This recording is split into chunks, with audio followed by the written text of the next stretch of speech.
je l'ai écouté, là, quand il m'a dit qu'est-ce que tu vas faire, ben finalement, je suis allé étudier en graphisme. Je suis devenu graphiste. J'ai ouvert mon bureau de graphiste parce que rapidement, justement, encore une fois, j'ai voulu provoquer les affaires. T'as même pas fini tes études. Non. Les Macintosh venaient de sortir. Hey, ça dessine bien. Hey, ça, c'était révolutionnaire. Ah oui. Fait que moi, je suis allé à la banque, j'ai emprunté de l'argent. J'ai réussi à faire ça. Puis j'ai réussi à faire ça encore une fois à cause de lui. Parce que mon père, sans me le dire, est allé à la banque. L'histoire, là, c'est que moi, je vais à la banque, j'ai 16 ans. J'emprunte 20 000 $ pour acheter des... Attends, 20 000 $. Ouais. On est en 80... 5. Ouch! Ouais. Puis là, les Macintosh, il y a pas grand monde à Montréal qui ont ça là, à ce moment-là, puis une imprimante laser. Là, t'as pas 10 Macintosh à ce prix-là. Là. Non. Puis, tu sais, l'écran, c'est 3 pouces par 5 pouces, à peu près vert. Puis moi, écoute, je suis même assez audacieux pour avoir un lecteur externe de disquettes, ce qui fait que je roule à 2 disquettes. C'était le Mac 512. Alors, googlez ça, les amis. Ce que ça veut dire, c'est que c'est 512K. Oui. K, là, c'est en bas de meg. Hein? Oui. Dans un meg, il y a 1024 K. Fait que divisé... Il y en avait 512. Fait que le courriel que vous recevez, qui a juste un message texte, qui a rien d'autre, là, il est plus pesant que la capacité que ton ordi avait. Puis toi, t'étais graphiste. Moi, j'étais graphiste, donc j'avais commencé à étudier au Cégep Onsic.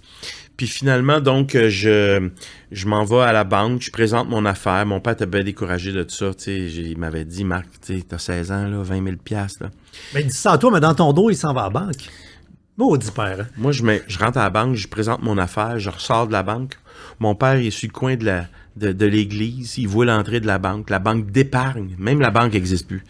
Et puis, sur le coin de la salle, puis Adam, dans Chagrin Maisonneuve. Et lui, il rentre. La Laurentienne, après ça. Exact. Ouais.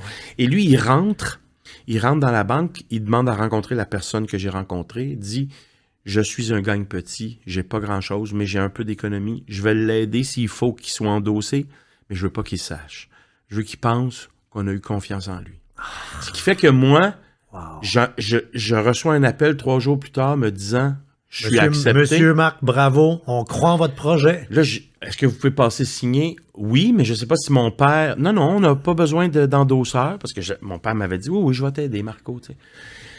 Et donc, je m'en vais à la banque, je signe, j'ai mon prêt, je repars de là, je loue un local, j'achète un 512, j'achète une imprimante laser. Hey, une imprimante laser, ça faisait facilement 3 pieds par 3 pieds, puis ça faisait 50 livres. Un pied de haut, ça pesait 1 tonne, ça faisait seulement du 300 points au pouce. On était impressionné de ça. Mais oui, c'est de la haute résolution. Mais moi, toutes les imprimeries de Montréal m'appelaient pour que je fasse de la typo de dernière minute.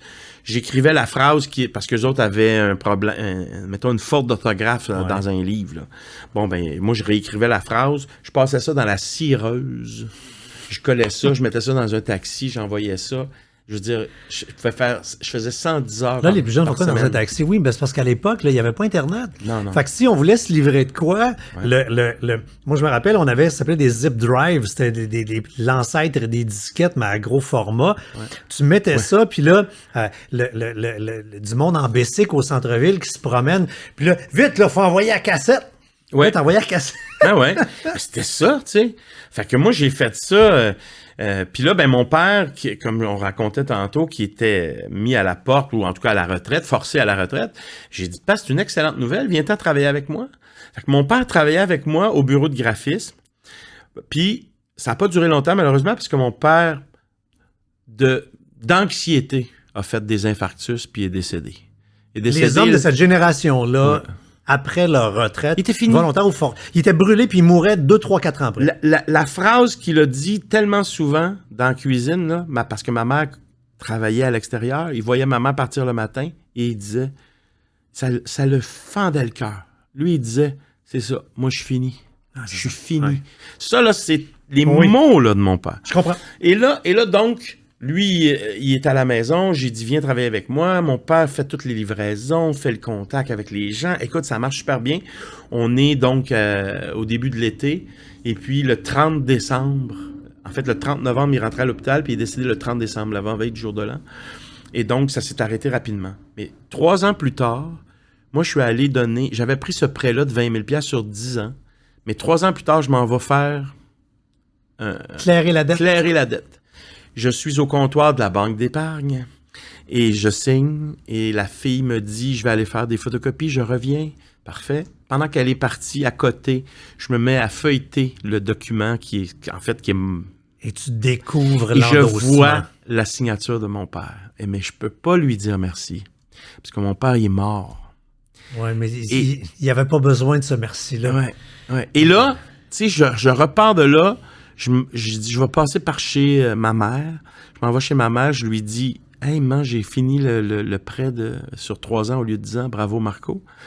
J'ai une question pour toi. Et savais-tu? Je viens de voir qu'il y avait la signature de pas partout dans le document. C'est quoi ça? Elle dit, t'étais pas supposé de le savoir. Ah oui, c'est ça. Fait qu'il voulait pas le merci. Non. Il voulait pas le merci. Non, il voulait pas. Il voulait pas. Il voulait pas.